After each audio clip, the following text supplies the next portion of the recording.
chair recognizes the gentleman from Pennsylvania, Mr. Meuser, for 5 minutes.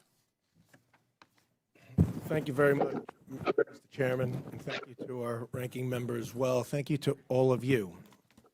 Very important subject. I can see it in your eyes. You're living this, and it's very essential to your business livelihood. So the questioning that's taking place here is specific, and boy, that's what we need to do. And as the chairman stated earlier, that he's been dealing with such bureaucracy and less than business efficiencies in these requirements for many years, and I'm hearing all that. So my first question would be to Ms. Robinson Burnett, and I think I already know the answer, but do you have a white paper outlining some strong suggestions of what would be in the interests of the contracting that we could have and we could work on to actually try to implement? Do you have such a plan already written? Thank you, Congressman, for the question. I don't have a white paper, but my written testimony is 15 pages long that goes in depth about the recommendations that I've offered today. Beautiful. I summarized it. I'm sorry I didn't read the whole thing, but that will suffice. Okay, so next, the administrative burdens of the government places on small businesses that where everybody's agreeing we want to reduce. The fraud end of it, you said that's 1% to 2%, and I agree with that. I think a little bit of a phone call and a little bit of data analysis in today's information age shouldn't be all that difficult to determine whether it's a real company or a phony baloney company. Now, on the same note, we just came off of IDLE, and we had some really rush initiatives, which you're very familiar with, that did have some significant fraud in them. So it's got to be a concern.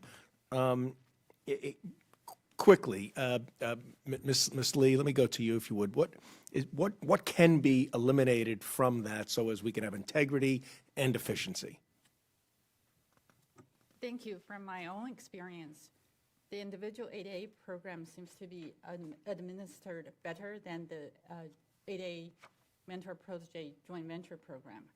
Solio has been in that JV program for 6 years now. There's a lot of opportunity for the SBA to really exert oversight and improve its oversight to stop the abuse from the mentors to its small business proteges. That's where my personal experience has been focused on.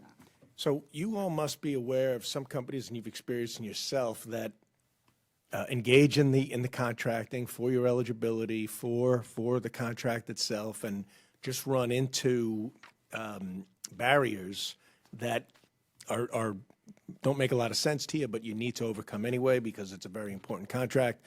Does this happen? Does that happen regularly? And do you know other companies that just give up because it seems too burdensome? Yes, I do, and I think go ahead, everyone. Mr. Yes. Khurana, go ahead. Thank you for the question, sir. So absolutely. Through the 9-year journey, the first 3 years, I almost gave up hope.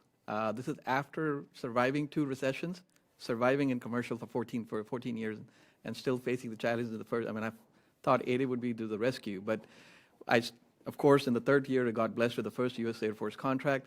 Then I started to foresee a few other challenges, which are roadblocks, which are clearly distinguishing on why they're there. So what I started to notice is the consolidation efforts, bundling efforts, scope creeps on the existing requirements, just to make them above the direct award threshold by the agencies so that they could make it competitive or be awarded to the Super 8As. And that was a big loss of the development dollars, which are much essentially needed for the development firms like myself. Another common one seen is the category management. And once we are graduating, those 8A requirements are being removed from the 8A to small business or some other category, which I believe strengthening the PCRs at the SBA, which are procurement representatives, they are our safeguards, protecting the program and the requirements within the 8A program. They need to be empowered, should have the influence to the agencies and the additional scorecard mechanisms, and I've highlighted a few in my 10-page testimony. Lastly, and I have very limited time, do you find that ineligible companies are gaming the system and gaining the contracts more in an unfair manner? Sir, within the 8A program, I believe that's very well vetted, at least the 8A part. The other socioeconomic, I'm not too privy about, but there may be some. Yeah. Okay, and is payment, are there any reasons that that businesses don't apply because the payment's not there, the requirements are too costly? And I know I'm over my time, Chairman, but a quick answer to that is that, do some small businesses not apply because it's simply not worth it? Please, Ms. Robinson-Burnett. As I said, over 2,300 firms apply every year. They're applying. Only 300 are being brought in. Firms are paying advisors $4,000 to $10,000 to do applications for them. So they're interested. It's just very difficult to get through the cumbersome process at the SBA, not relative to eligibility, but mistakes or in the application that has nothing to do with are they eligible. See, we'll certainly work on this, and thank you, and thanks for your indulgence, Mr. Chairman, for being over. Gentlemen,